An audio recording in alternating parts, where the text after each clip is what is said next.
afternoon, whenever you're listening to this, welcome to the internet's most sophisticated wrestling podcast, discussing the weekly aspects of it all, right here on The Bald Monkeys Wrestling Podcast.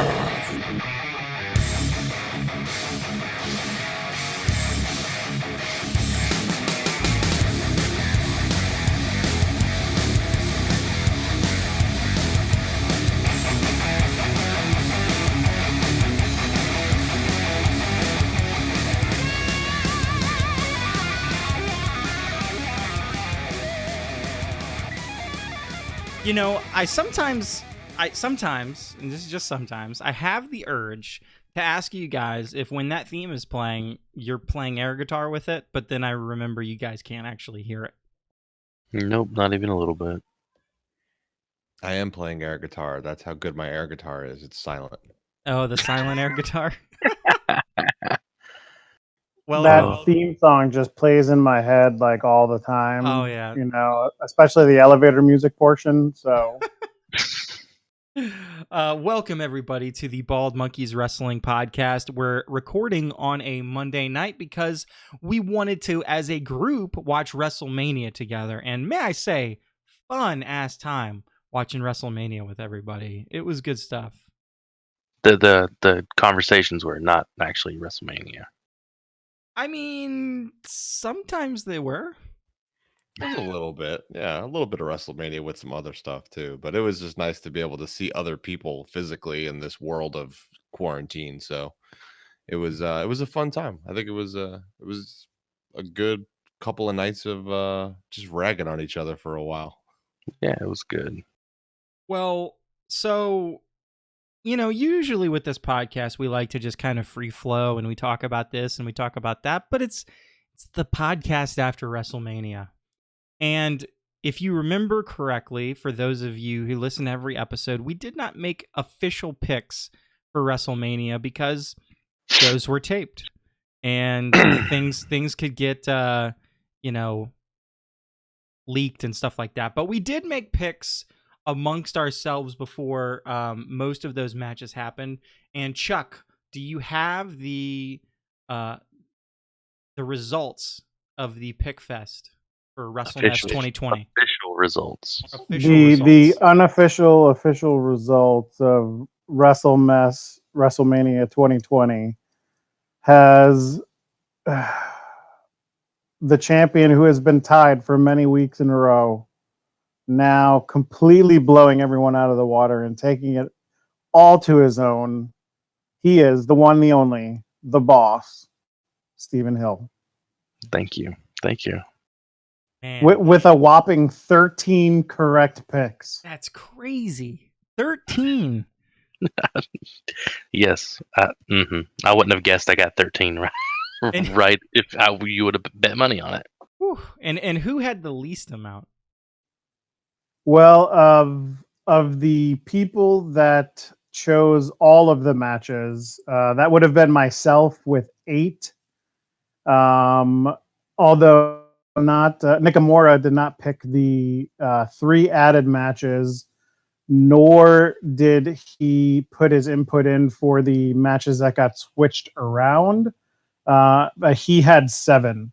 So even if he had 2 of those 5 or 6 matches correct, I would have been the low man on the totem pole. But you know what what I take comfort in, Chuck? I take comfort in the fact that because he didn't make those picks and because he wasn't paying attention, he is dead last. And how often is he dead last? He likes to talk a bunch of crap when he gets first, but most of the time, he's dead last. Yeah, that is the truth. I would probably say he's dead last probably 85% of the time. So here we are, just finished WrestleMania, and we have all these matches. And as I said, you know, usually it's just free-flowing conversation, but quite frankly, I want to go through each of these matches and talk about each individual one, whether they were things you liked, things you didn't like. And I think it's important to preface this by, I have never been so infuriated by multiple things. One with the WrestleMania and one outside of the WrestleMania. And I'll just splash a little bit of a preview. So within the WrestleMania, it all came down to refereeing. And there's one match that you can ask anybody on this podcast. I lost my mind. I lost my mind in the middle of the match because it upset me so much. Past that, quite frankly, we reach out and we reach out to the wrestling community and we like to talk with them. And let me tell you that my biggest enemy this weekend was the wrestling community because of what I thought were just like the matches that they loved and the things that they were saying about some of these matches. They weren't computing to me. And I'm sure we're going to get to that with every single person on this podcast. And they're going to have some opinion that we heard outside of the podcast group and thought to ourselves, what are you talking about? And it's not just that one person was saying it. It's that multiple people were saying the same thing. And it's just like, oh my goodness gracious. It's enough to just make you freak out and wonder why I still do this podcast, or at least I do. So, but let's start it up. So we start with night one. Night one, very first match in the pre-show, we have Cesaro beating Drew Gulak. What did we think of this match, boys?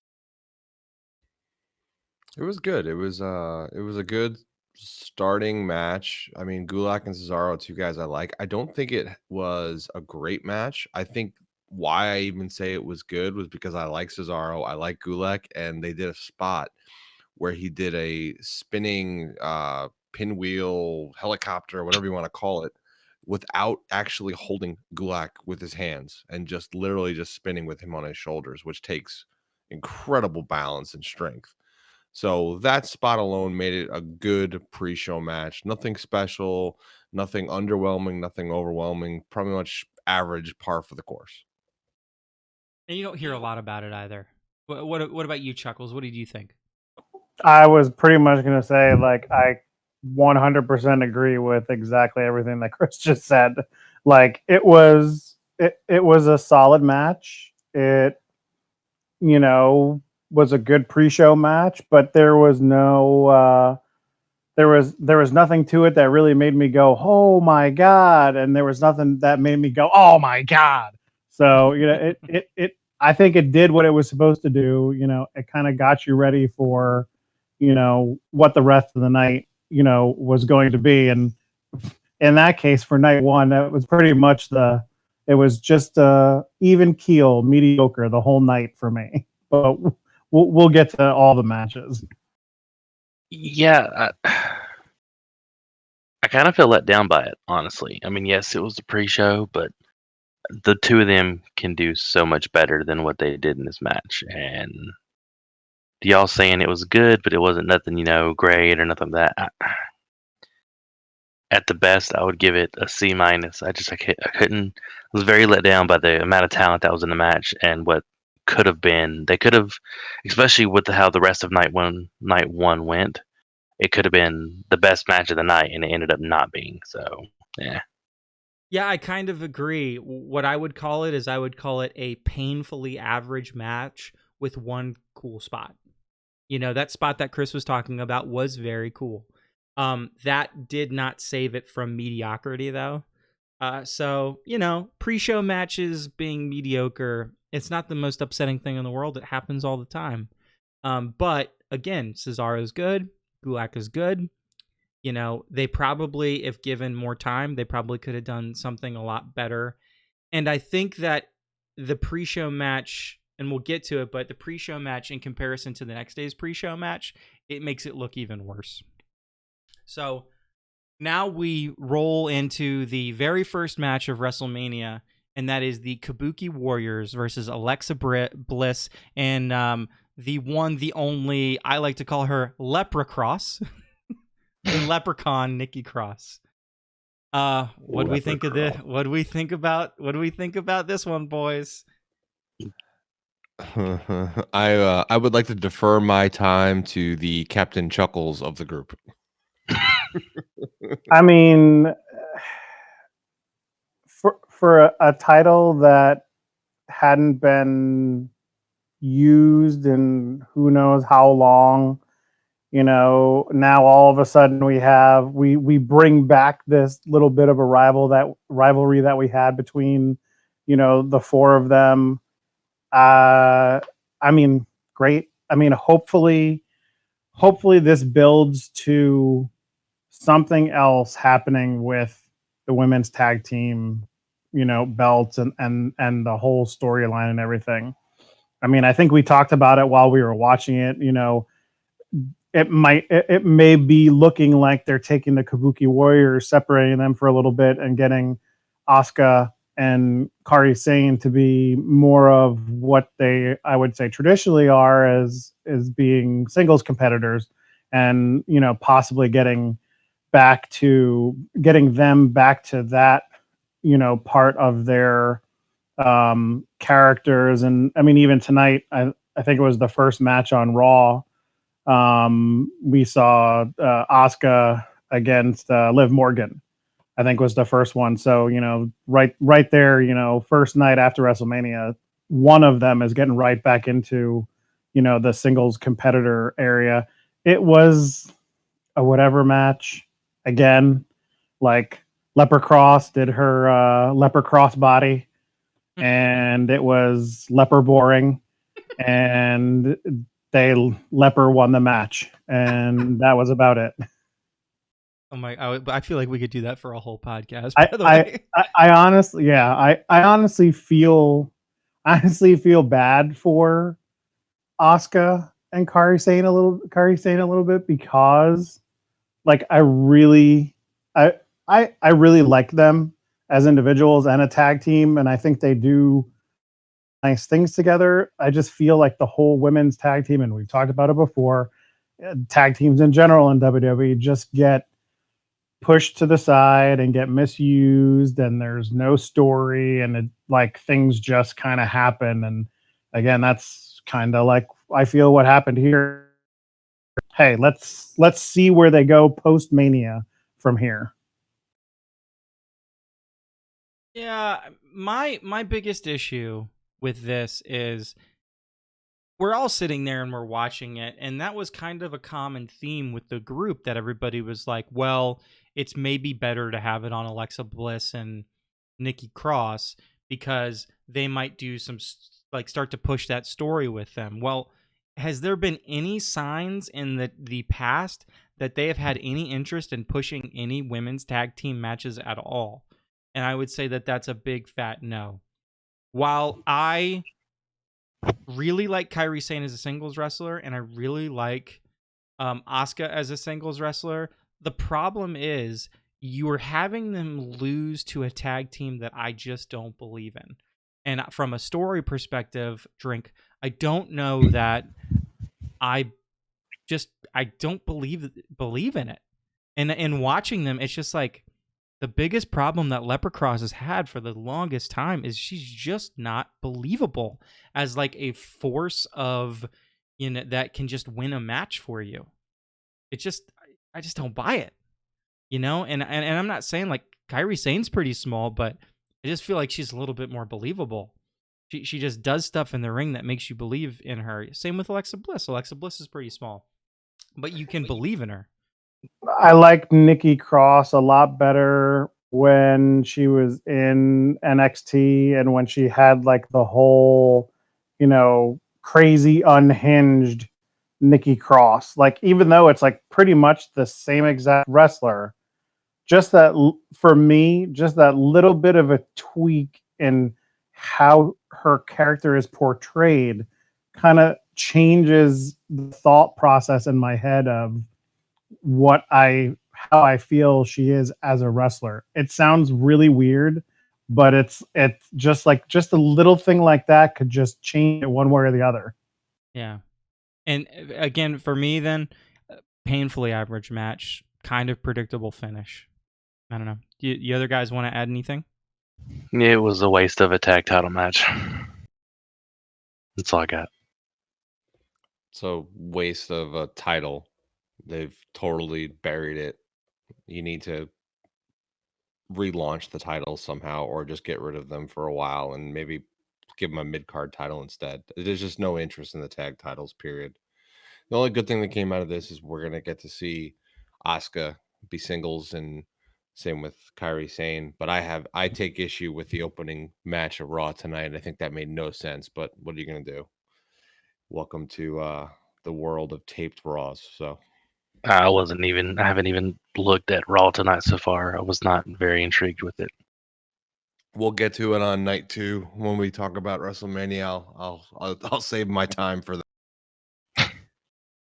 So then we get to what was maybe, I think, within the little Zoom meeting that we had going, the most enjoyable part of the night, which was Elias versus Corbin, because it is a fact of the universe that Chuck's favorite wrestler of all time is Baron Corbin.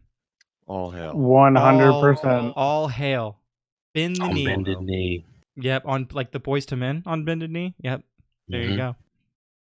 That of course is a lie. He hates Baron Corbin. And I think I don't think the boys are going to disagree with me in that we get anotherly dreadfully, painfully average match. Not much to this. There's nothing. I mean, it's the theme of the night. I feel like there's just short, bad finishes, and average matches. I think those are the 3 themes in every match of the night. Maybe not every match, but Most most of of them. Do you guys have anything to add to Elias and Corbin before we move on? He hulked up for a minute. That was kind of interesting.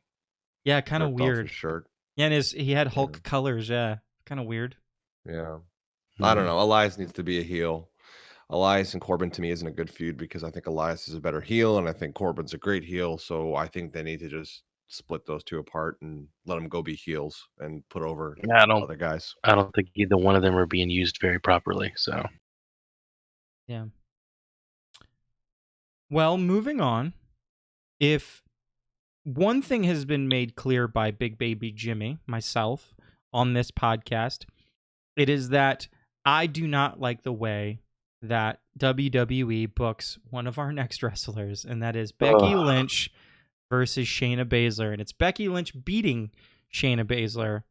And I came to the conclusion that you think of all these people that are booked as like undefeatable monsters, Brock Lesnar, Goldberg, I mean, even The Fiend for a little while. Like, I don't like that style of booking, but there's no worse candidate for this than Becky Lynch.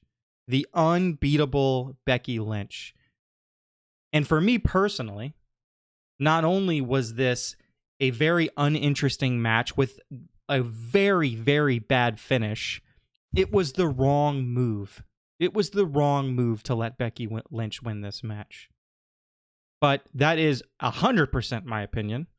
And if people actually were to, like half of my users were to actually, or followers were to actually listen to this podcast and hear me say that, they would probably unfollow me. But guess what?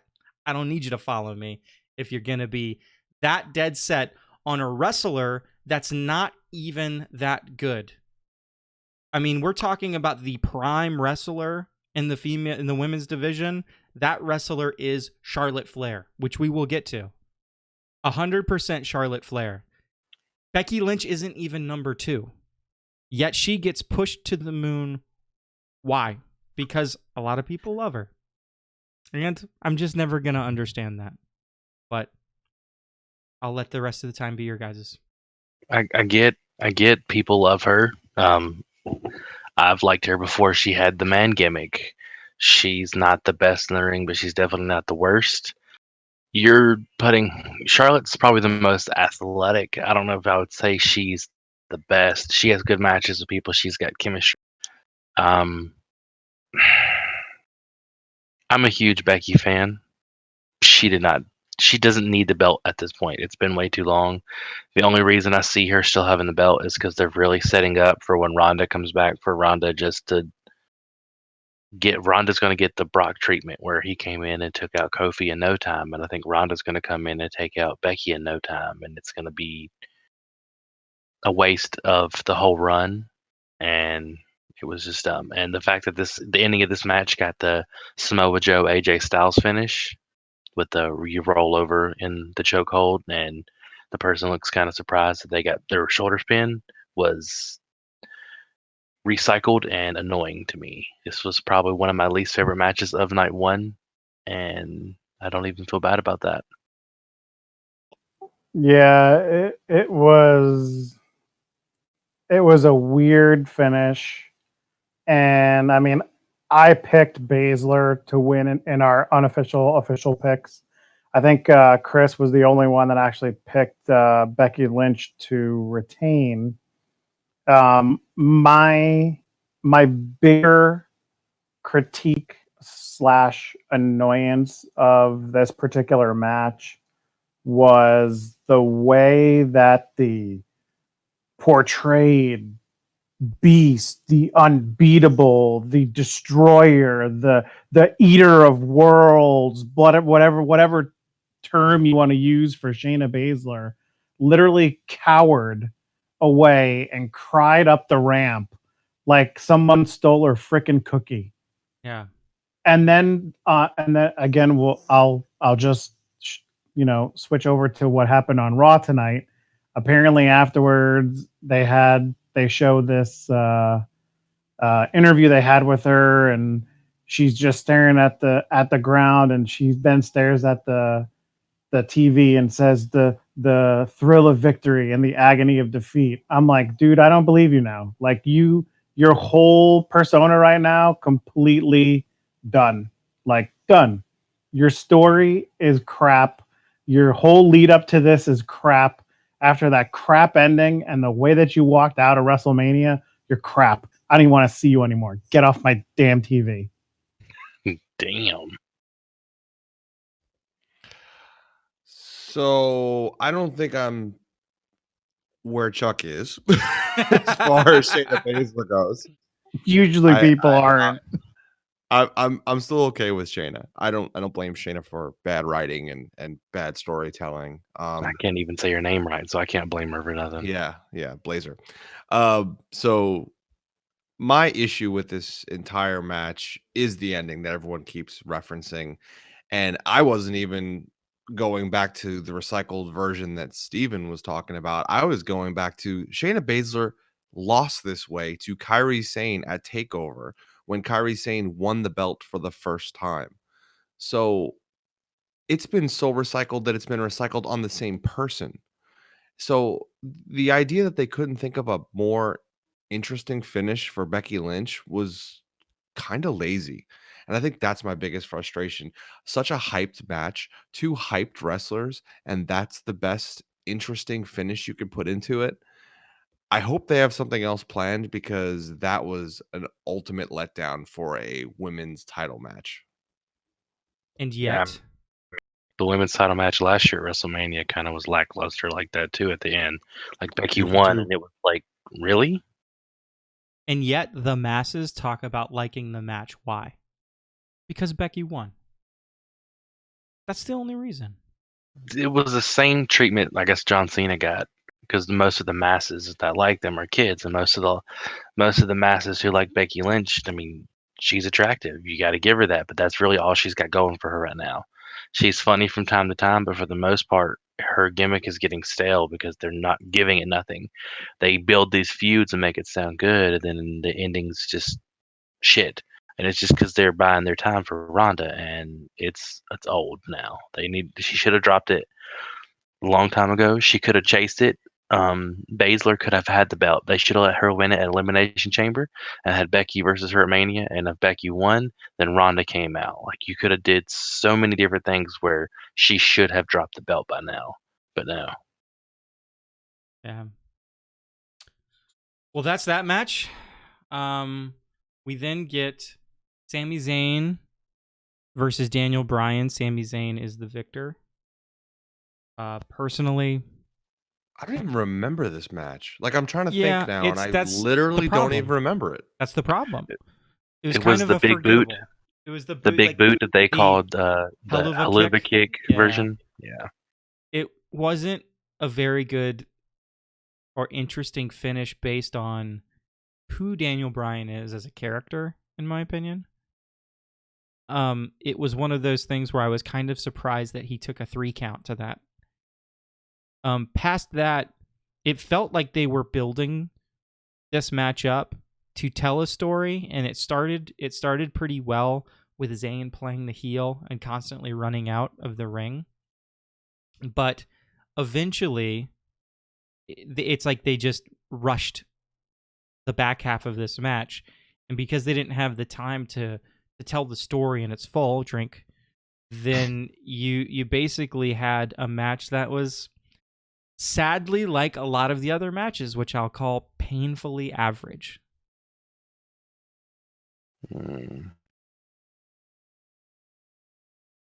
I don't know. Any other thoughts on it? I'm just so ready to get to talk like night 2. Like Yeah. I just night 1 was so lackluster. I feel like it was the opposite of what a WrestleMania weekend usually is. Like usually we're all into the takeover on Saturday and all let down on Sunday. It really felt opposite to me. I But felt like everybody was night saying it was 1 was awesome. flat.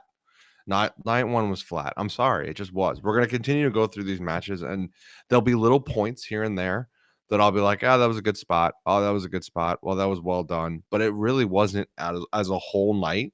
It wasn't well balanced, and it didn't keep my attention the whole time. Yeah. I'm going to let you lead off, Chris, on the next match, because I think you had good critiques of it when we were watching it. And that is the triple threat match for the tag titles.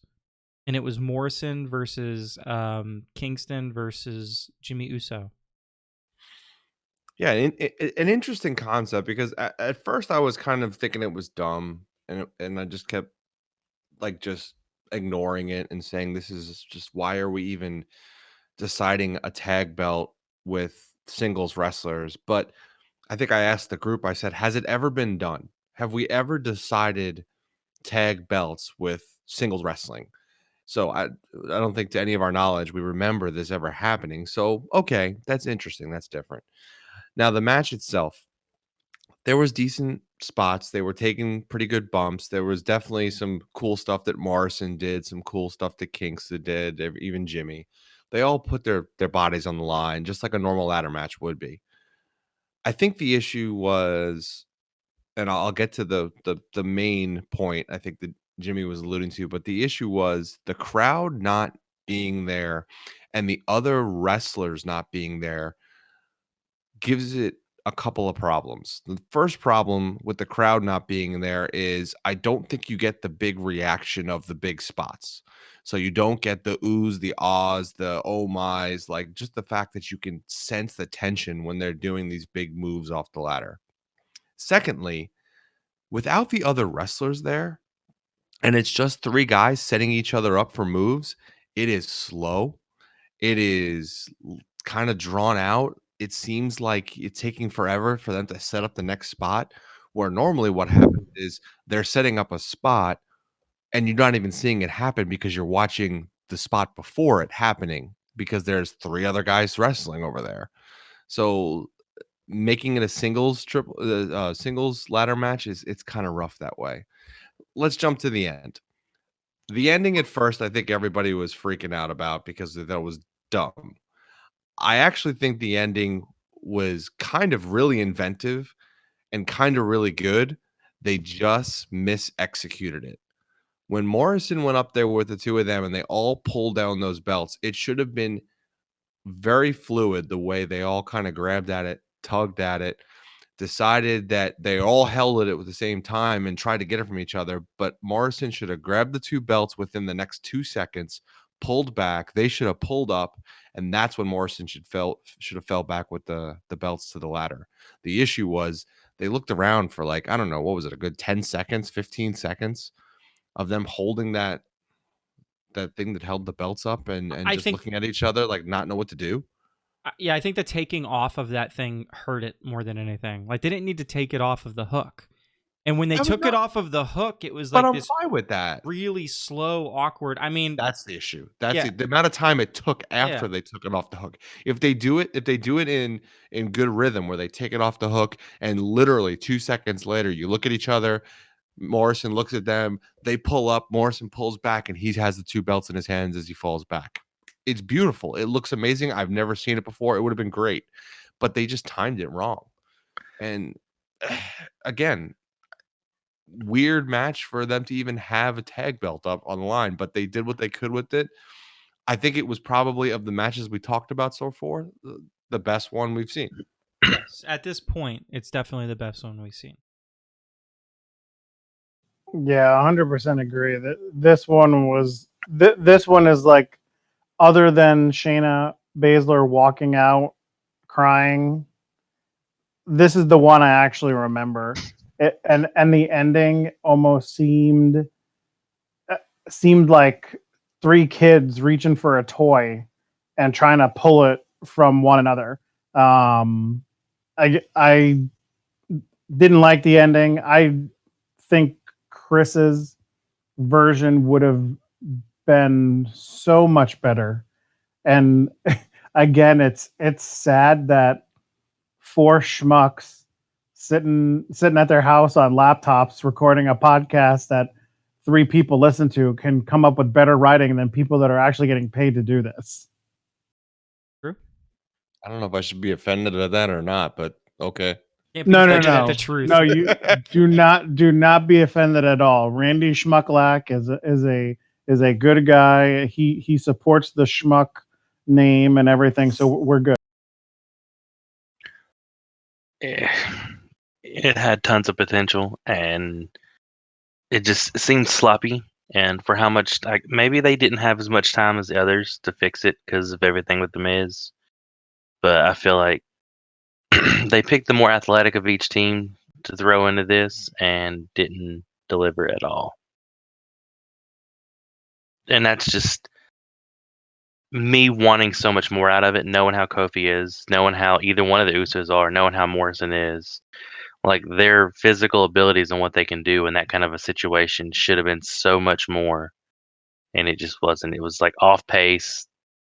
It had spots that were great, but it just, I felt like they fumbled around way too much. The other good point that I thought, Chris, you had, and I forget when we were talking about it, and I don't know if you brought it up just before, was, most of the tag team ladder matches that we've seen, you've had the full tag teams, two guys on every team. But when you have a regular ladder match, it almost seems like you need more than just 3 people. And I think you brought that up the other night, and I thought that was a really good point, where if they had, not that they would have done this, but if they had a 4th or a 5th, things might have kind of flowed a little bit better inside the ring. Yeah, I agree. I agree with that. I think Chris was dead on with that, for sure. So let's keep moving. We got a lot of matches to get through. The first little spot that we need to talk about, this is going to be a 2-part spot, was to remember that, hey, there's a guy named Gronkowski. He used to be a football player, and now apparently, yeah, he's in the WWE. And the whole point of the first spot is to show his best friend Mojo Rawley, stopping him from getting the 24/7 championship and getting it for himself and being selfish, I guess, to set up his first little feud being with his friend. I don't know. I mean, you know what? If I really come at this from a neutral standpoint, I don't really care. I think it's fine. I mean, if the first thing you're going to push Gronk towards is the 24/7 championship, good, because he's not ready to wrestle or anything like that. Now, I don't know. I don't know that he was super entertaining for me personally, but I felt like the jokes that we were making as a group about him were keeping me entertained. So I appreciated that. I don't know. What do you guys think? It was a waste. Was a waste, but I'd Really? rather him go toward the 24/7 title than him and Mojo become tag champions in a few weeks. Oh, God, don't even say that. Yeah, I feel like he was a waste, for 1.5 parts of the shows, and I feel that Titus O'Neil was a waste for the half a show that he did on night 2. You don't need a ringmaster. That's what you have your announcers for. Like, and I mean, how many times did they really like go over to him and do anything with him other than the 2 spots? And like when he first came out, like both nights, like there's really no point to having him out there. Yeah. So on to, I think, what I hope collectively we'll say was the first very good spot. I mean, we had said the Morrison Kingston Uso match was, it was the brightest spot, but I think the brightest spot period of the night, for me personally, was Kevin Owens versus Seth Rollins. And they had me for a minute, because they did a BS finish in this match, and they caught me off guard because we'd had so many BS finishes through the night that I thought, yeah, no, this is the true finish. And I just got angry. But then they brought Kevin Owens back in the ring, and he said, no, we're going to turn this into a no DQ match. And then the match hit another level for me. I'll agree. Yeah. No, it was. I mean, it's what we expect out of Kevin Owens. Let's put it that way. And Rollins is a performer, and he's probably one of the most athletic guys on the roster. He's, out there just about every night he can wrestle. He's out there. And Owens got to do something that no one has or maybe will ever get to do, and that's leap from the Wrestlemania sign and hit a move from the Wrestlemania sign, which was pretty damn cool. Like, that's just a moment that you're always going to remember, that Kevin Owens was able to jump from that sign. So Yeah, true. point, Owens jumps. Did you read what he was supposed to do? No. Oh wait, no. I did read something where he was he had see that it was going to be in Tampa, and he decided he was going to do something with the pirate ship. Yeah, he was going to jump off the pirate ship, I believe. Yeah. He was adamant that he was going to figure out how to do something with the pirate ship. Why not? And I think the little things, the little things were the things that, like, for me, had this match turn into a great match. Like the little interactions. I mean, Kevin Owens obviously is good at crap talking. So is Seth Rollins. I mean, there's that one point where it's becoming a DQ match, and he's just beating the crap out of Kevin Owens, and Kevin Owens reaches for Seth Rollins' ankle, and he just kicks him, and he goes, don't touch me. Don't touch me. And like those little things, like those were times where hearing the wrestlers talk to each other without the crowd there, those were like good positive moments. If you're not going to have a crowd, it's stuff like that add to a match and actually make it. Didn't he call him Fat Boy at one point? I believe so, yeah. He did. When he threw him out of the ring, he called him Fat Boy. That was the most entertaining of the night. Letting the two of them talk and just do what they do best was good. I think the KO jump was the spot of night 1. No matter how you feel about the Boneyard whatever catastrophe later on. Shh, we're not there. That was the spot of the night. And highly enjoyed that. We have a dumpster fire to hit before we hit that match, by the way, that Boneyard match. Can't we just bypass that? We can't skip the dumpster fire. You guys ready to talk about the dumpster fire? The dumpster fire. Braun Strowman versus Goldberg.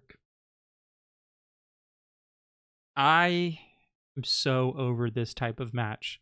And the problem was the main belt for each show had the exact same match.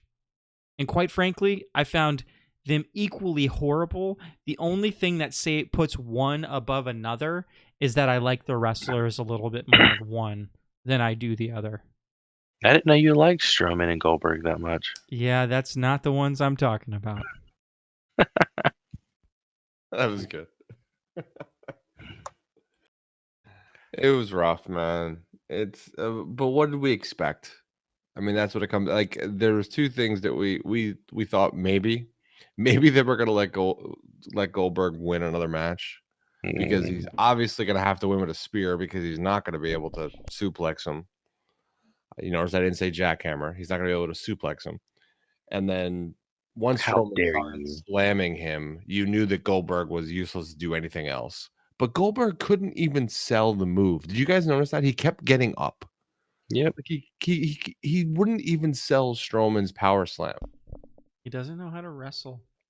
It's so bad. So bad. I'm so glad he's finally lost. I hate it for Braun Strowman the way he finally had to get his shot. I'm happy for him that he's got a shot. Let's see what he does with it. I hate it for He's Bray gonna Wyatt. drop it to Roman Reigns in a few weeks. I'm glad that Bray Wyatt doesn't have the belt anymore, but it's also equally bad for Bray Wyatt because he gets to beat the Fiend, the person who should be booked to basically never lose, but then he's just gonna lose to Strowman. I don't know. I mentioned it before. I'm so over the booking of people that are unbeatable. And the problem is both of the title matches, it was the exact same thing. It was two guys that are like, there's no way to beat these two guys. And then now they're going to go against each other. It's like Vince is sitting in the back going, well, no matter what happens on WrestleMania, we have to make sure that the main title picture on each show is two big beefy guys slamming into each other just doing finishers the whole time. That's not fun. It's the most boring match to watch ever. Yeah, there was a really interesting kind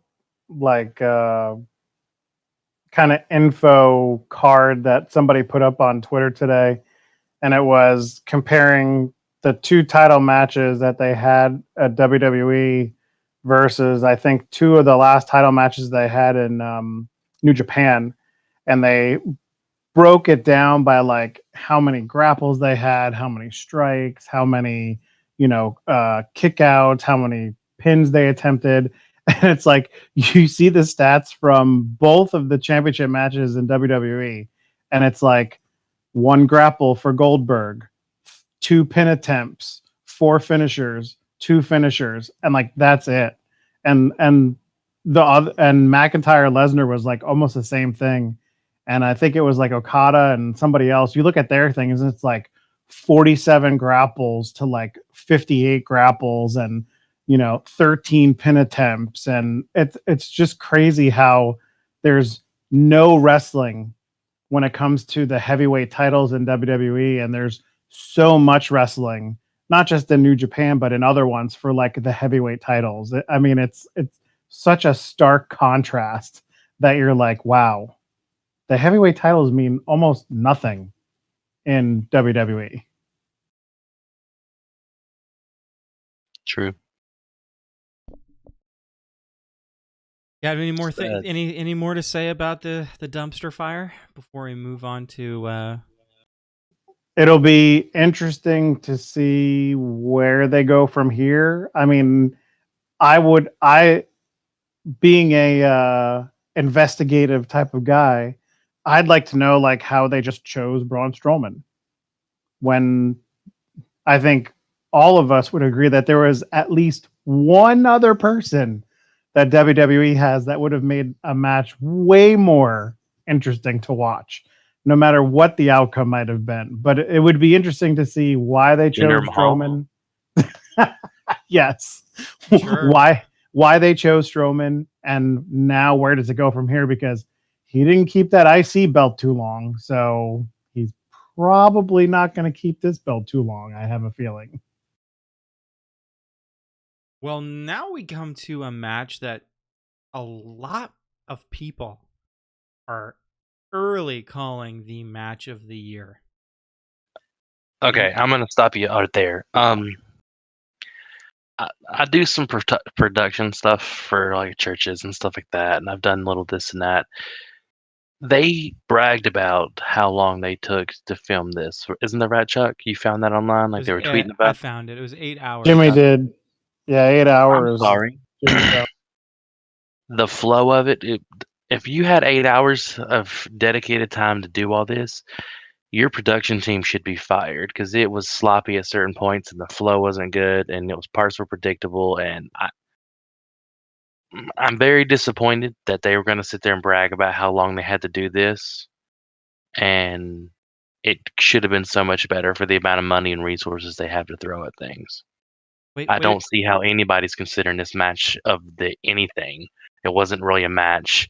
It was called a boneyard match, but it was apparently a buried alive match, and it was garbage. It was garbage. I'm not quite there with you. I'm not gonna say that it was garbage. I actually watched this before the second night over again because it was on right before the second night started. So I was up here, watching. And I liked it. That's the thing. I liked it. It's amazing how sometimes the opinions of the Twitterverse can make me turn on something because people are so passionate about the wrong opinion. Like they have the wrong opinion and they're so passionate about it that they take me out of my own opinion. So my own opinion is it was pretty good. It was entertaining to me. When people start going, "Oh my gosh, that's match of the year," I'm like, well, what are you talking about? It wasn't even a match. It was a movie. A cinematic match doesn't count. If cinematic matches counted, then like I don't know, wouldn't The Rock win match of the year every single time he's in a movie doing a fight scene or something like that? I mean, it doesn't work that way. So why are we even considering it match of the year? And people were so like talking about how great it was and how innovative it was. And it's like, well, wait a second. This isn't the first time this has ever been done. This isn't even like, I mean, you have these highly made vignettes all over the place, and WWE doesn't do them a lot anymore, but like Lucha Underground used to do it all the time. AEW has done interesting vignettes. Maybe they aren't full matches, but yeah, TNA does it. Like Matt Hardy, people are going like, "Oh, Matt Hardy invented this." Well, no, he didn't. He didn't invent it either. So, I mean, did he make it really popular? Sure, absolutely. But the idea that this is some like unique thing that's never been done before and is the best match of the year and maybe the best WrestleMania match ever, that just makes me go, no, now I hate the match. You guys have made me hate the match because of that, and it's only a match in that it's a cinematic match. It can't be match of the year because you can't edit something together. Again, a match has to be in a live setting to be match of the year. At least it has to be in a live setting, and it has to, you can't miss a beat. You know what I mean? A lot of the matches that are match of the year, they're like perfect matches. I don't know, man. Yeah, it was a good segment. And that's what it was. Yeah, there was wrestling aspects to it more than what we saw on night 2. But it was a segment. It was a taped, edited segment that had some great story to it. It had some great spots. It had some great effects. I liked it. I really did. I mean, I'm a huge fan of The Undertaker. I really enjoyed it. But as a match, no. Yeah, it had some wrestling, but I mean, it wasn't even like a, like you said, Jimmy, like a buried alive match. It wasn't even a buried alive match. Like they didn't even like as a match. It didn't even come off that way either. It was a good segment. I'm glad that they ended night 1 with that match rather than Strowman over Goldberg. So, thankfully WWE had the foresight to do that. But yeah, no way should this ever be in the talks of match of the year or greatest WrestleMania match ever or anything like that. You are literally just slapping the faces of all the previous wrestlers that have had matches of the year and like WrestleMania matches of all time. So yeah. So let's call it for what it is. You know, it was entertaining. Um, we got to see the Undertaker bring the American Badass character somewhat back, which I think we all enjoyed. We all were hoping for. Yeah.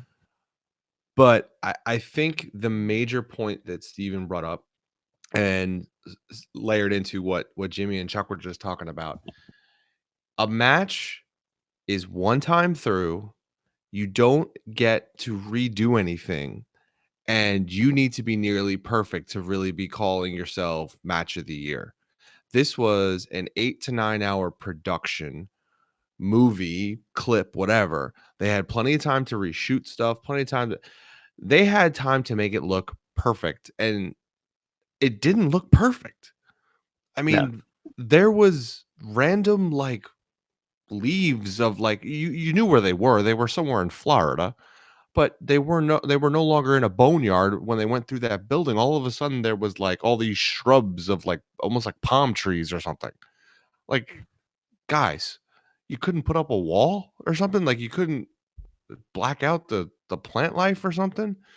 Like, the little things that they didn't get right, you couldn't even call this a perfectly done production. It was entertaining. It had some good spots. I liked the trash talk back and forth. I loved him saying, don't bury me," and Undertaker grabbing him and giving him a hug, and "You gave me a hell of a fight." That was good. I like that. But it is not a match. They should not even call it a match. It's not being the conversation of a match.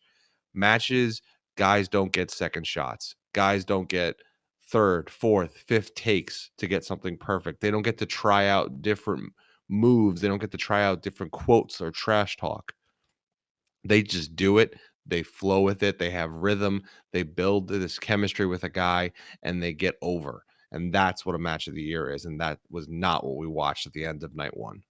No. I'm not even opposed to them doing this moving forward. I think it's a good idea. Do it every now and again. Like, make matches like this. They just can't be considered match of the year. They're just cinematic matches. But I think it's a good idea still, because it builds really good story and it makes you get into characters. So, you know, Big Baby Jimmy's all about that story. Drink. So that was the end of night one. And what would we say our grade for night one was? I said C minus. 6. He gave it a 6 out of what? 6 out of 10. 6 out of 10. So yeah, roughly a C. we're sitting there at about an average night. Of course, you know, you follow a lot of wrestling people on Twitter or a lot of fans of wrestling, you know, they were talking about how great it was. It was one of, you know, it was so great. How are they going to outdo themselves on day 2? And I think all of us were thinking, well, surely they'll outdo themselves on day 2 because the first day wasn't really that good. So, and I think we were proven right in that, because we move on to our first pre-show match. And that pre-show match, remember, that first one was Cesaro Gulak, which was kind of average. And we move to Liv Morgan, Natalia. What do we think of that? It was such a good, I'm thinking back to it now, and this is where I'll tap into Raw tonight. But Liv Morgan is one of the best bumpers the women's division has, and Natalia is one of the best pure wrestlers in the women's division. Now, Natalia does not have a character. It's just unfortunate. It's just not there. Whatever she's been, she has to just live off of being a good wrestler, and it's not enough to propel her into the top of the division. They had a great match. It was like I was saying, it was good the whole time. At the end, I'm like, you know what? That was a great kickoff match. It was good back and forth, roll ups here and there. Even the roll up at the end to end the match, whether, you know, just because it was a roll up doesn't mean it was a bad ending. They did a really good job. And my frustration tonight is that Raw comes on, Asuka comes out, and they re-squash Liv Morgan. You know, there was no need for Liv to have such a great match on the pre-show last night, and then to get a match tonight where she has to job to Asuka.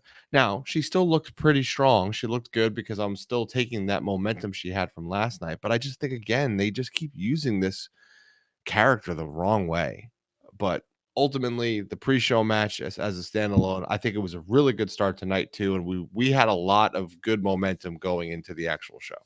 Hell yeah. Yeah, I'll agree with that. It was already a better women's match than the night before, so. Yeah, I agree with that. And not to stop that momentum, we go into what Chris and I had agreed with you, Chris. We had determined this was going to be the worst, maybe the worst match in WrestleMania. And we were so incredibly wrong. Charlotte wrong. Flair versus Rhea Ripley. It was good. It was Yeah, great. It was, I think, They put it was the best match of WrestleMania. Yeah, as a match. As a it was match. the best Yeah. match of WrestleMania. Yeah, Yes, because you're there was a correct. psycho thing we're going to get to later. That was really good. But as matches go, it was the best match of WrestleMania. it was. Yeah, I had to eat my words. I had this weird feeling that Flair and Ripley were just not going to be able to build this chemistry, and it just really wasn't going to be a great match. And man, they took their feet and they just shoved it down my throat and showed me that they knew exactly what they were doing. They had great charisma. They had great back and forth. There was a little bit of an issue with Ripley forgetting to sell the knee injury a couple times that we had fun just pun intended, ripping on her about. But it was a great match, and again, the momentum just carried over from that pre-show into two really good women's matches back to back to open up WrestleMania night 2. Yeah, I think the same exact thing. I mean, and like you said, we all we all had a great big hearty laugh over every time that Ripley like would do something and be like, you have a knee injury. Oh, your knee hurts. By the way, slapping your knee is not going to make it feel any better. I'm actually pretty sure that's how it works because that's what she was doing. She would slap the knee and then she'd be able to like take Charlotte's way. But again, see, that's funny because there were times that we were being critical, but we were having fun being critical. We're going to get further into this night, and there are going to be times when I get critical and I get really, really angry about it. But yeah, I mean, this whole match, man, and it was the little things that Charlotte was doing. Like, I just could not shut up about how much I like Charlotte Flair as a wrestler. I think she's one of the best women's, let alone best wrestlers that they have in WWE. Because to me, she's the full package. You know, she's athletic. She can. I don't know. She's got the moves. She's got the attitude. She's got the character down. Those little itty bitty things that she does in like the dead moments. The little bit of trash talk that she does, or the faces and like the smile that she puts on. Like that smile, it's always like, if you're facing that person, you would just want to punch them in the face for smiling like that. Like, get that smile off your face type of a deal. She's just got it down. We talked about reactions, on social media and stuff, and I was surprised at how many people's reactions were negative towards Charlotte for winning the belt. And so much as like, why is she going down there?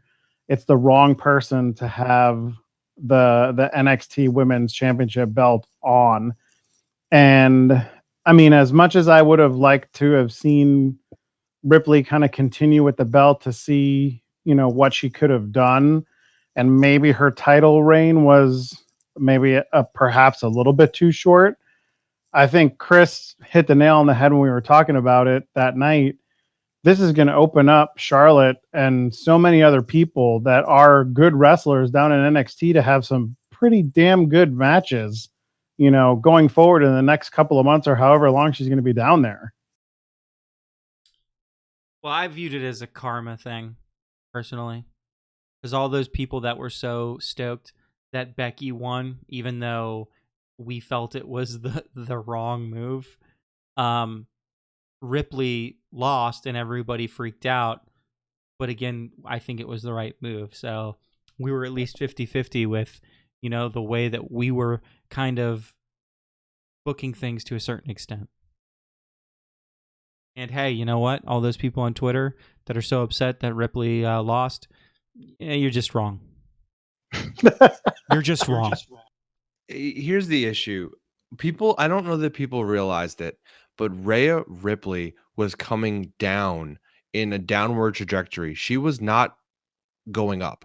Ever since she's won the title, her trajectory is actually going the opposite direction.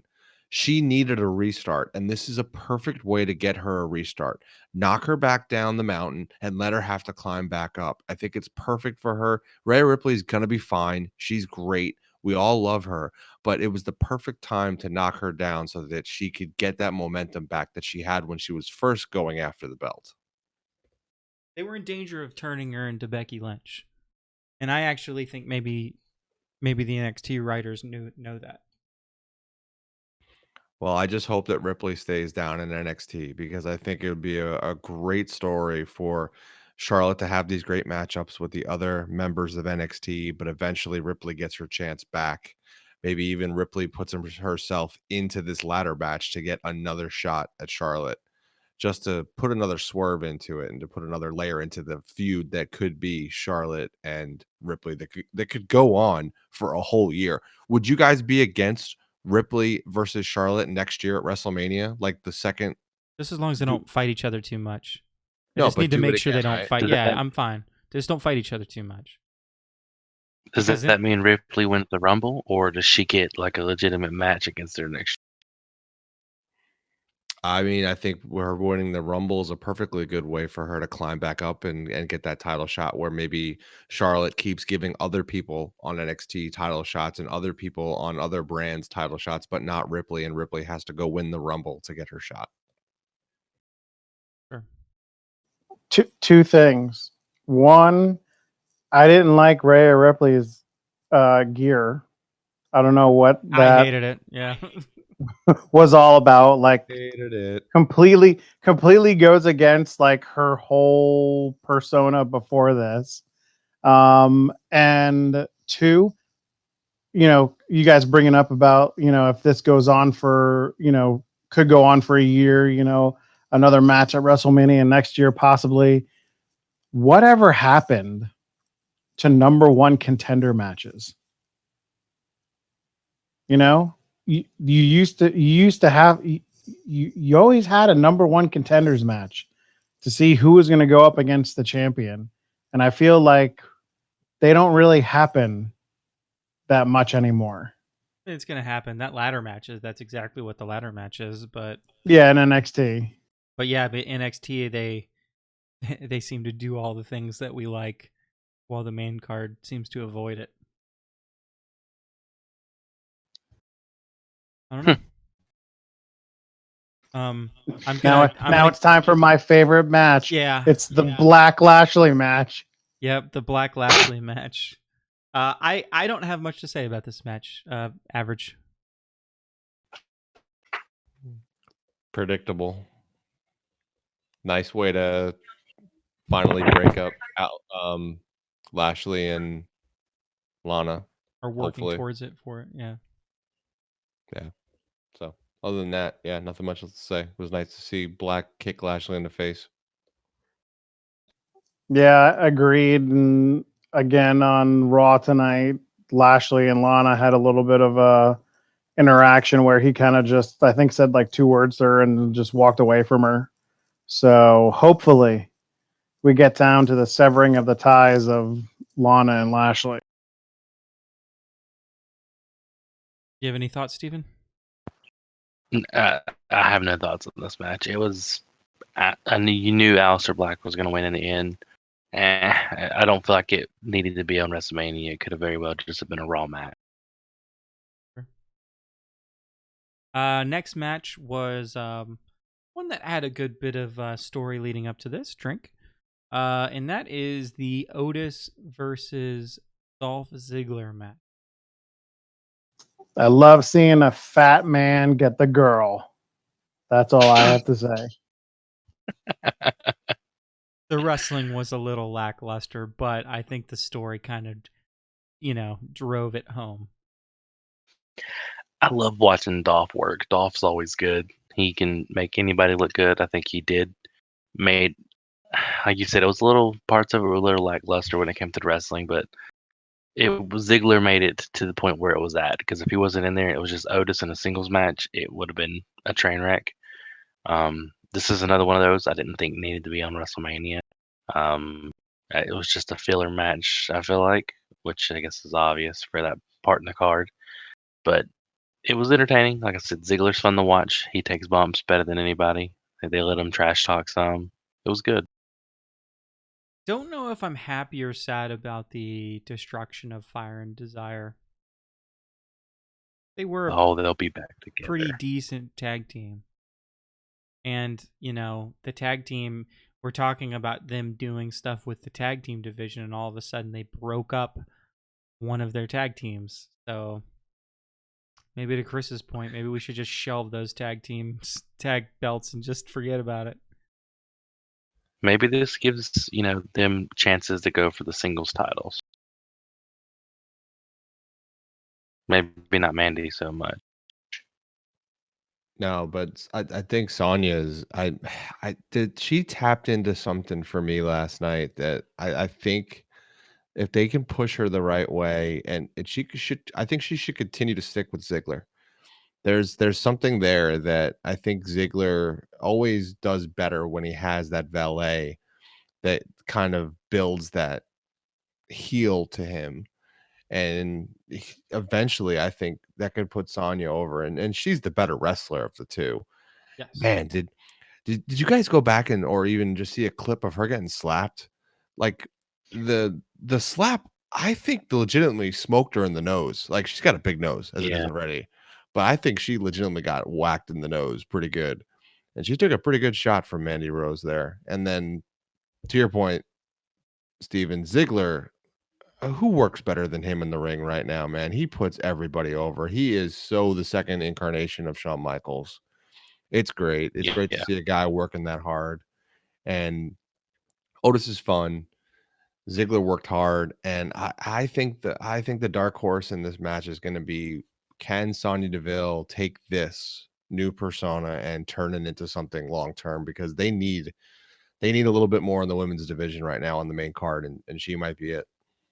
Yeah, definitely as a singles wrestler.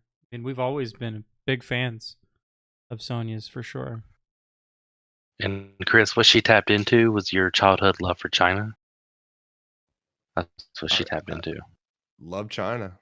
I mean, China had the great character of not having to say a word and just being able to be strong and just dominant and walk around with either Shawn or Triple H. I mean, can you see Sonya Deville just walking around with Dolph and just looking strong and just, helping him win matches and every once in a while crushing some of these smaller women on the card? I mean, she could really put herself over. Oh yeah, 100%. It's about time they did that with the woman's character, because the last woman's character they booked to be strong where it actually worked was what, Beth Phoenix. Yeah. I'd say Beth Phoenix probably. Yeah. I mean, Nia was getting pushed like that a little bit. And she actually made her return tonight. Spoiler alert. But I mean, I don't think anybody's been pushed as well as Beth and China were pushed as just strong women. I mean, I could maybe tap into Jazz. Yeah, Jazz was Yeah. for a minute, but she wasn't around long enough, I think, to get the credibility for that. So I hope they give her something. Sonya deserves it. She works hard. So speaking of Beth Mhm. Phoenix, let's talk about her husband, Edge. We have Edge and Orton in a last man standing match. And, I think it's you who said this before, Chris, that you don't like last man standing matches. I I I have an issue with last man standing. It's my least favorite stipulation of all the stipulations. I agree with you wholeheartedly after this match. Wholeheartedly. Especially no crowd. Awful, awful, awful, awful thing. It's tough, and I think we'll let Jimmy close on this match because he's got a bit of a hot take about the match itself. But I want to be careful about how I critique it personally, because the first night to me, most if not all matches were too short. they all just seemed to end abruptly, and they had terrible finishes. This match seemed to go very long. It seemed to almost go too long, but I want to be careful not saying that I think it went too long. It just seemed long. And I think it seemed long because they kind of did stuff we've already seen. And that's what frustrated me the most about this match. We've seen Ciampa and Gargano do this already at the Performance Center. They almost would have been better off at taking Edge and Orton into the parking lot. They would have almost been better off having a parking lot brawl with Edge and Orton. Just something different, because they kind of repeated the same brawl that we already saw in NXT. And yeah, they tried to bring in a truck trailer. Yeah, they tried to do some different things with the lights and dropping elbows. And Edge always tries to do inventive things. I give him credit for that. But ultimately, it just seemed to drag. It seemed to be annoying more than anything else. And you'll hear from most of the guys' frustrations. We didn't really enjoy it. There was space. Like when the when the ref was not doing his job properly, there's just a lot of dead space of both of them laying around. And if they would have just cut some of the dead space out, it would have made the match better, and it probably could have shaved 5 to 8 minutes off of the match. Also, I did enjoy the ref being a magician and just appearing on top of the truck. Oh, that was so incredible. So bad. I about lost my mind. Yeah, Jimmy definitely lost his mind during this match when I brought it to his attention of why is the ref keep like doing like a half squat leaning in, and that's where I'll leave you to take it on home, Jimmy. It was the dumbest fucking thing I've ever seen in my entire life. Wait, Jimmy, are you okay? Are you still there? You okay? Okay, good. Every single time. Every single time. Jimmy, you okay? You still there? Okay, good. Wow. Chuck's leaning in and checking on you. Yeah. The lean in and check. What the hell is this lean in and check thing? It's like, if ever somebody was laying on the table, the ref didn't do it. If somebody was laid up anywhere higher, he didn't do it. But if somebody was laying on the ground, it's like he'd go 1, and then he'd do this squat, lean forward, reach towards the person. Like almost like, what is the guy taking like a submission and you're asking him, does he want to tap in that moment? And then, oh, yep, he's still there. Bring it back. 2. Like, what the hell are you doing? You can clearly see him on the floor in front of you. You don't need to do that. Just pace out the count. But he did this over and over and over again. And it was too much for me. It was too much for me. By the 3rd or 4th like spectacle of him doing it, I literally was screaming, blowing out people's eardrums, because I'm just like, why do you keep leaning down? Like it was the most distracting thing in the match, that it took away from that match for me.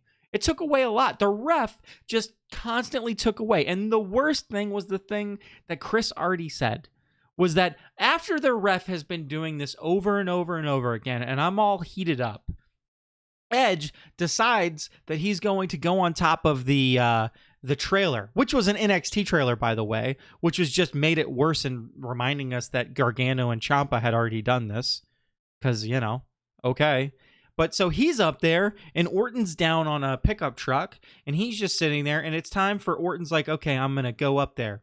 He goes up there. Edge is up there by himself. He is 100% up there by himself. This is it. Like, he's just chilling up there by himself. The ref, I believe, should be on the outside of the pickup truck. And he was watching Edge and Orton before this. So Edge gets up there, and then Orton decides, okay, I'm going to go up there. We then cut to the top of the truck, and the ref's up there with them.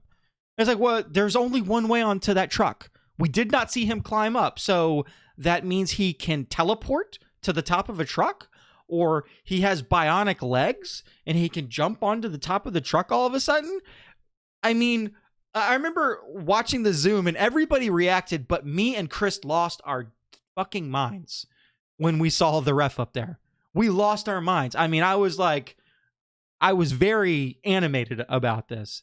And it was just like, I had to tweet about it. I think Chuck tweeted about it too. It was just like, this was maybe like, we give AEW so much crap for their refs, and it's something that WWE tends to do very well. The worst ref ever. I mean, I'm so much more for this ref than like I can handle the Rick Knox matches where he just never seems to be looking at what's happening in the ring and he never stops something. Like it was better than this ref. He ruined the whole match for me. I mean, that being said, I thought like thinking back on it, really trying to take the ref out of it, you know, it was a pretty good match. The pacing killed it a little bit. But, oh my God, that ref made it be from a pretty good match to just like a for me. But let me not, let's keep moving because we're running out of time.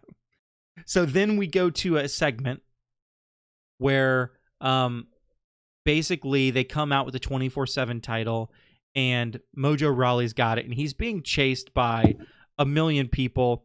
And the funny thing is that we're all sitting there going, well, they're doing a great job of social distancing because there was just like 8 people, like 8 people just all over each other. And then Gronk decides he's going to dive off of the top and then hit everybody. He then pins Mojo Rawley and gets the title. So we continue on with the fact that, okay, luckily he's not touching any other titles right now. The 24/7 title is kind of okay for him to touch at the moment. I would say I'm okay with it. It is a waste, but you're wasting the right thing in the temporary. So, I don't know. Did you guys have any thoughts on that Gronk spot? No. I was sad that he didn't get hurt. I don't know. I mean, wow, dude, if you listen to this podcast, I can be the funny guy, but I'm also very dark. And I always am the proponent of pain when it comes to people that I do not enjoy. So Gronk, I'm really sad that you didn't break any bone in your body. I'm sorry. So we pivot to a pretty short match, which has the Street Profits going against Angel Garza and Austin Theory.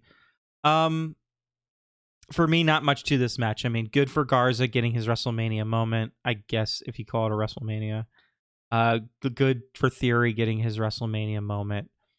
I think the match was entertaining-ish, and it was all a build to the end, which was kind of interesting and kind of set up, you know, one of the few interesting storylines that they've got going for them at the moment.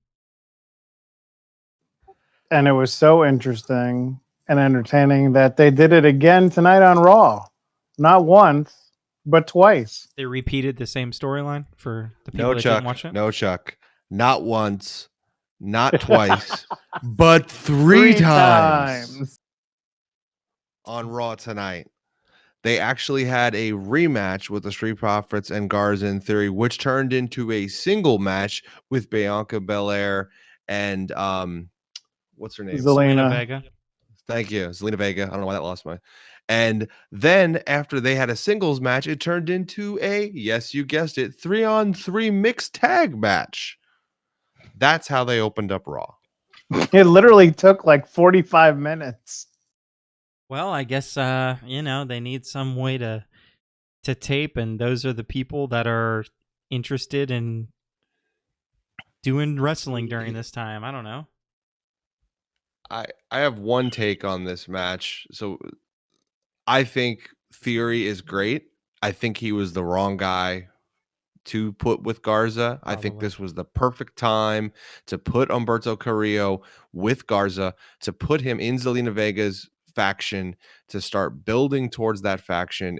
You could have turned Humberto Carrillo heel. He could stop talking. It'd be perfect. It would have made all the sense in the world. I think it was a mistake on WWE's part. Maybe Korea wasn't available. I mean, that's He wrestled tonight. He wrestled tonight. He was available. Oh, well, there you go. You can't have Dimples McGee be a heel. You just can't. You look at his face and you're just like, oh, look at this guy. You can wear a It just mask. makes you smile. With that, I've been saying that for the last 3 months. Well, He needs yeah. a mask. He needs a mask. You just don't like Put a looking at mask him. on him. That's why you want a mask. I don't. That is 120 million% true. You want to punch him like a kid spitting on your head. Yes. Sadly, I said again, let's move on. Bailey retains her title in the 5-way women's elimination match. Wow, this match was underwhelming. Extremely. That's all I have to say about it. It was not good. It was predictable and, P break. like you said, underwhelming. Yeah. It was a waste of putting 5 people in a match just so you can set up for Bailey Banks because you weren't ready to have them break up yet. It was a waste of a WrestleMania match. There's been a few of those.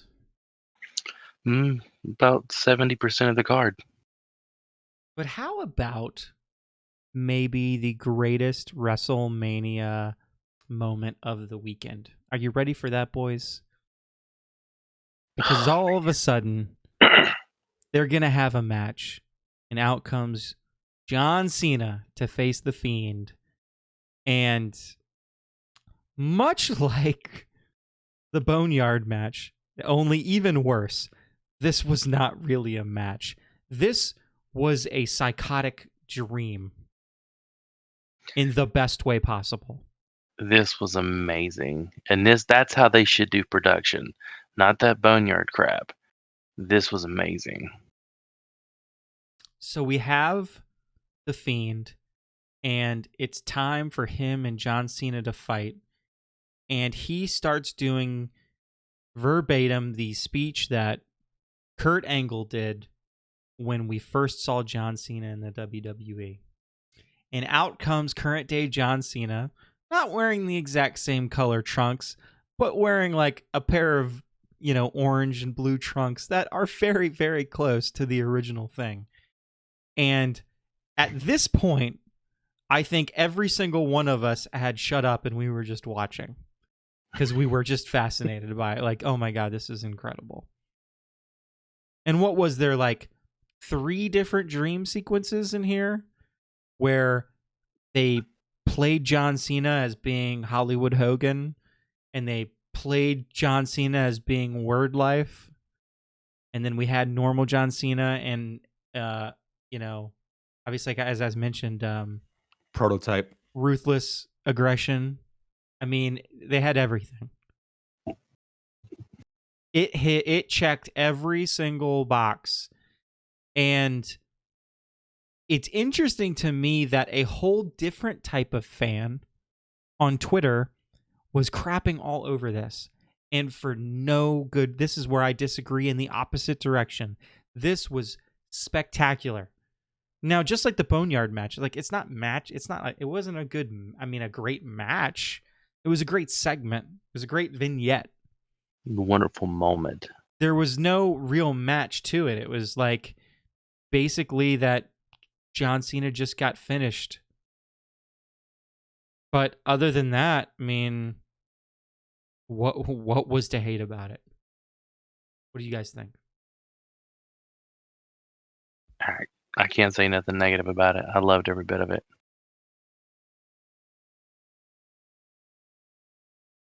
Chuckles, Chris? It was probably the greatest non-wrestling match, non-wrestling thing I've seen in my entire life. Like, it floored me, man. Like, it was nonstop. I actually, a little bit of fourth wall, but I muted everybody in the chat. I didn't want to listen to anybody talk. I just wanted to hear what was going on. So I literally just had to mute everybody for a little while and just watch everything happen. And I'm going to make a shout out to one of the guys, one of the independent wrestlers that I actually brought up a few weeks ago, Jay Walker.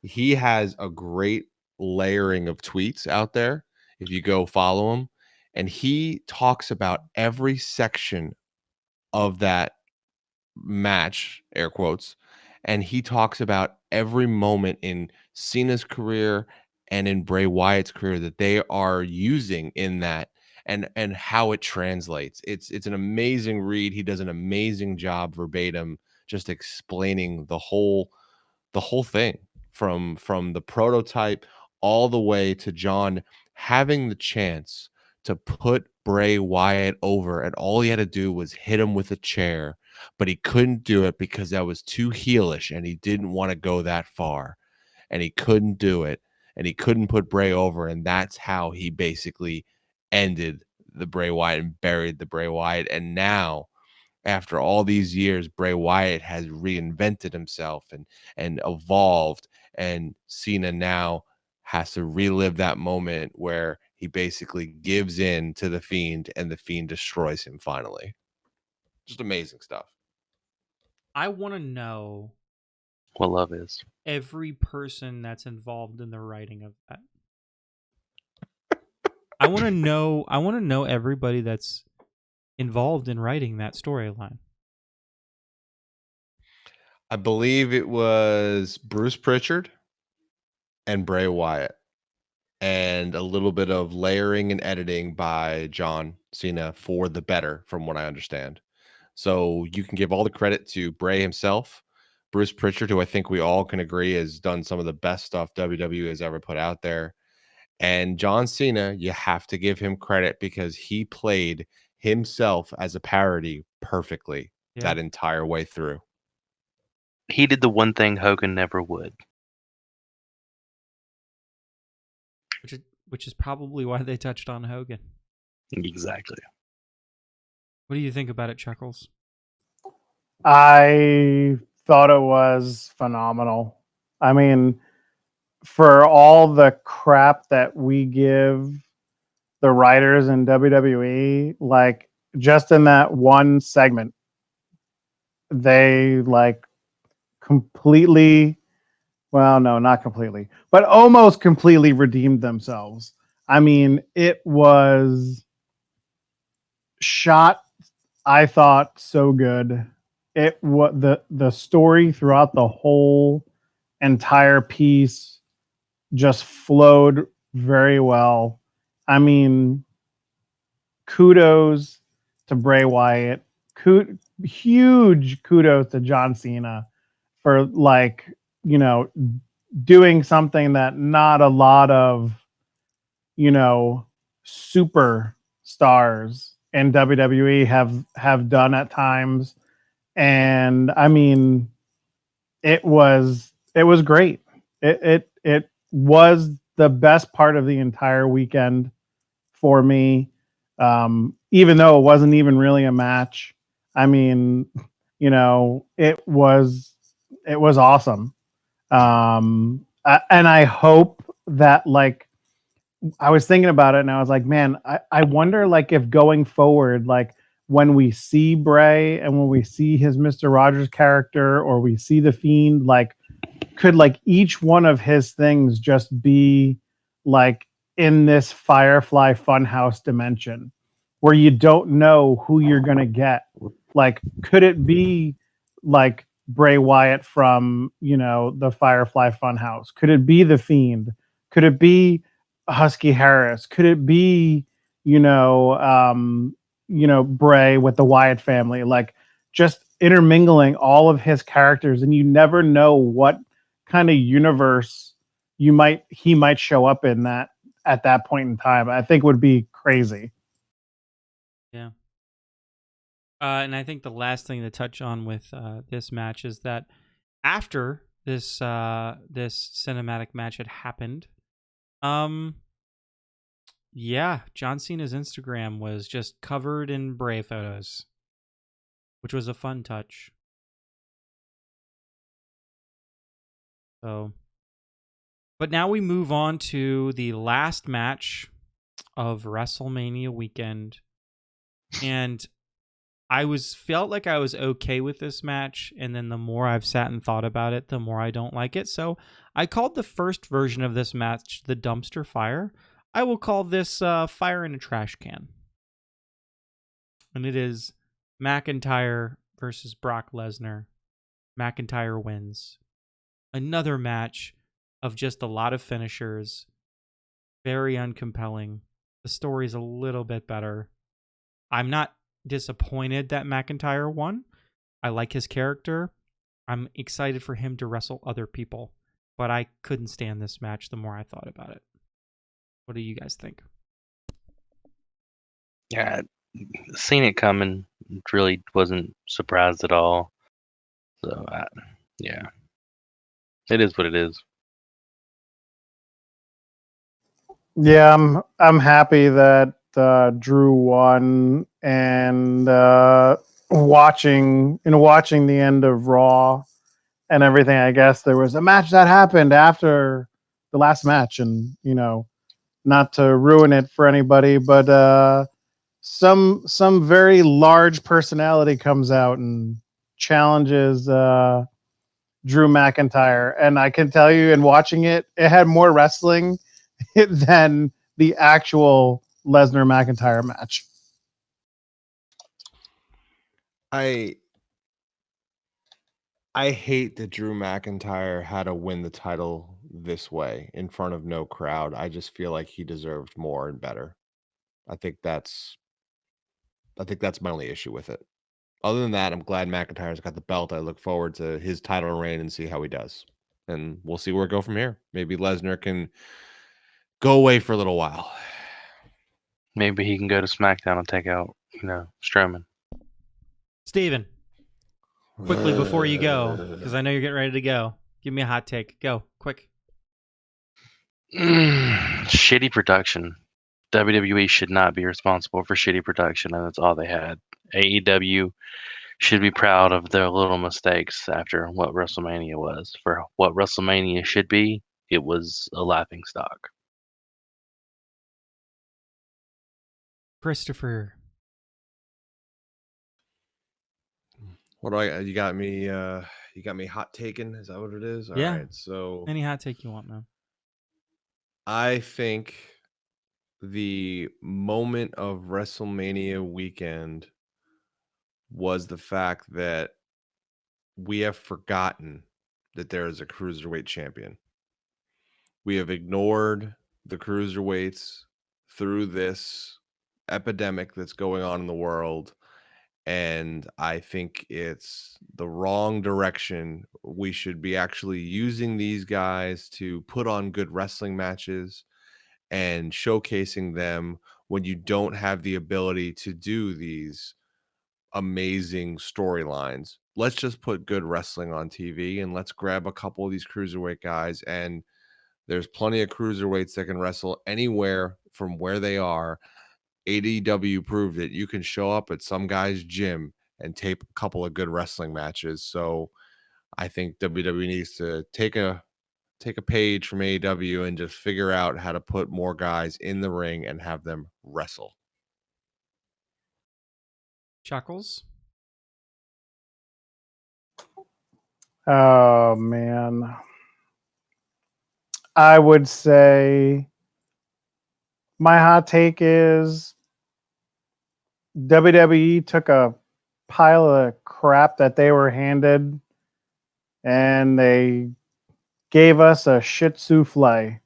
And it was But you want to know what? For 6 hours, 8 hours over the weekend, and I mean, extra talking time afterwards between us, it all gave us a chance to not think about all the crap that's going on. And even though it wasn't the best WrestleMania or the best weekend of wrestling, you know what? It sufficed what I think it needed to do for a lot of people, and that was to get their minds off of everything that's actually going on around us.